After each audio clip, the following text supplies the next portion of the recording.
আসসালামু আলাইকুম রহমতুল্লাহি ওবরাকাতুহু। প্রিয় মুসলিম তাওহীদি জনতা, মাহে রমজানকে কেন্দ্র করে যে গুরুত্বপূর্ণ আমলগুলো করা হয় এর মধ্যে একটা হলো তারাবির নামাজ।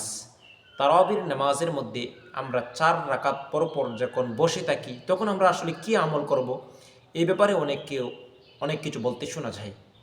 বিশেষ করে অনেককেই বলতে শোনা যায় যে এখানে একটি দোয়া অনেকেই মুরব্বীরা বিশেষ করে পড়ে থাকেন, সুবহানাদিল মুলকি ওয়াল মালাকুতি ওয়াল ইজ্জতি ওয়াল আজমাতি ওয়াল হাইবাতি। এই যে দোয়াটি আছে সেই দোয়াটি কেউ কেউ পড়ে থাকেন এবং কেউ কেউ মনে করেন এটাই পড়তে হবে। আসলে না, কেউ যদি এটা পড়তে চায়, কোনো কোনো ফুকাহায়ে কেরাম এটাকে পড়েছেন এবং পড়ার অনুমোদন দিয়েছেন, তবে এটাকেই পড়তে হবে এটা জরুরি নয়। এমনকি যদি কেউ চায় সে কিছু পড়বে না, তারও অনুমতি আছে। কারণ আমরা যে বসি এটাকে আরবিতে বলা হয় তারবিহা। তারবিহা মানে বিশ্রাম নেওয়া, আরাম করা। এখন সে যদি আরাম করতে গিয়ে কিছু না পড়ে চুপ করে বসে থাকে, এটাও তার জন্য অনুমতি আছে।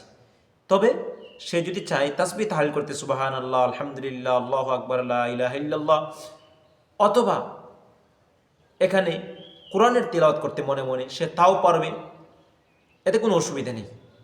এই জন্য বিশেষ কোনো দোয়া পড়তেই হবে এখানে, এটাকেও জরুরি মনে করার কোনো সুযোগ নেই। আল্লাহ আমাদেরকে বুঝে আমলে পরিণত করার তৌফিক দান করুন।